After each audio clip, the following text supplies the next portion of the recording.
C'est difficile à parler comme ça, là. Mais quelque chose d'heureux m'arrive, on l'a pas dit. C'est le titre, ça? Ouais, c'est ben, le titre. Attends un petit peu, le titre, le titre.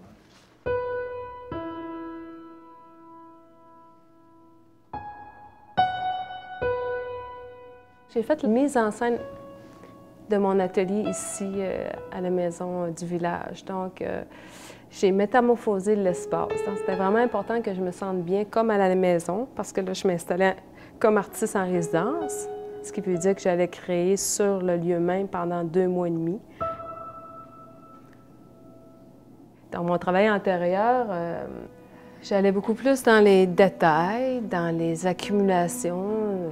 Une technique très, très minutieuse, très fastidieuse. Ça me prenait à peu près 3-4 mois à faire une sculpture.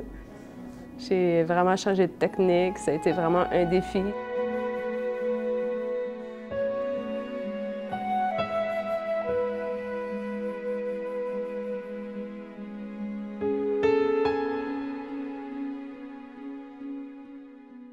C'est l'histoire d'une traversée, c'est l'histoire d'une traversée d'une épreuve.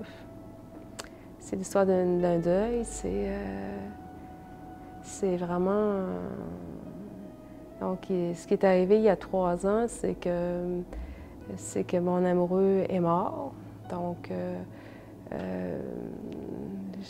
j'hésite à le dire, mais je pense que peut-être qu'il faut en parler parce que c'est tellement tabou comme sujet, là. Il s'est suicidé. Quand j'ai commencé ma création, je fais un lien de suite avec la création, bien, c'est sûr que je voulais essayer de traverser ce que je vivais. Donc, mon histoire, a vraiment commencé ce jour-là, au début de l'année 2010, en janvier. Puis l'histoire s'est écrite au fur et à mesure. Puis donc, pour situer mon histoire, je suis rentrée par la porte de mon enfance. Donc, je l'ai située dans le décor de mon enfance, dans les années 60-70, je suis née sur une ferme dans le bas du fleuve, à Saint-Mathieu. J'ai toujours eu une nostalgie de cet univers-là. Ça m'a toujours habité. Puis j'ai toujours voulu l'utiliser pour la création.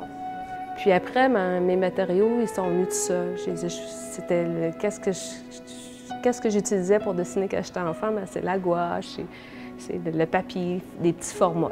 J'ai toujours aimé les photos, regarder les albums photos de mes parents. C'était des photos en noir et blanc. Donc, je me suis mis à feuilleter les albums de la famille, puis, mais je voulais pas raconter l'histoire de ma famille, c'était clair. On retrouve mes parents, ils deviennent des acteurs de mon histoire, et se situent dans le décor de mon enfance. Je pars d'une histoire, de quelque chose d'intime à moi, puis je le transpose, puis à un moment donné, ça devient plus large, plus universel. Pour le style que j'ai utilisé, je voulais aller vers un côté plus bande dessinée.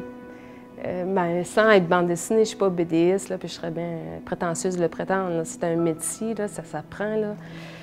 Moi, je suis allée de manière autodidacte, donc je voulais que ce soit plus BD dans le sens plus naïf.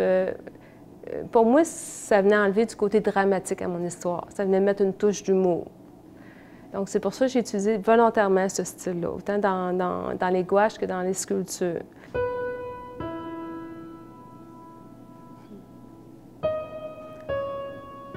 Le titre de mon exposition, c'est « Quelque chose d'heureux m'arrive ». Je dirais que c'est comme une conversion du regard qu'on peut poser sur nos journées, sur la vie. C'est comme accepter l'ombre et la lumière qui vont de pair. Je pense qu'en soi, juste le dire « quelque chose d'heureux m'arrive », c'est élever le regard.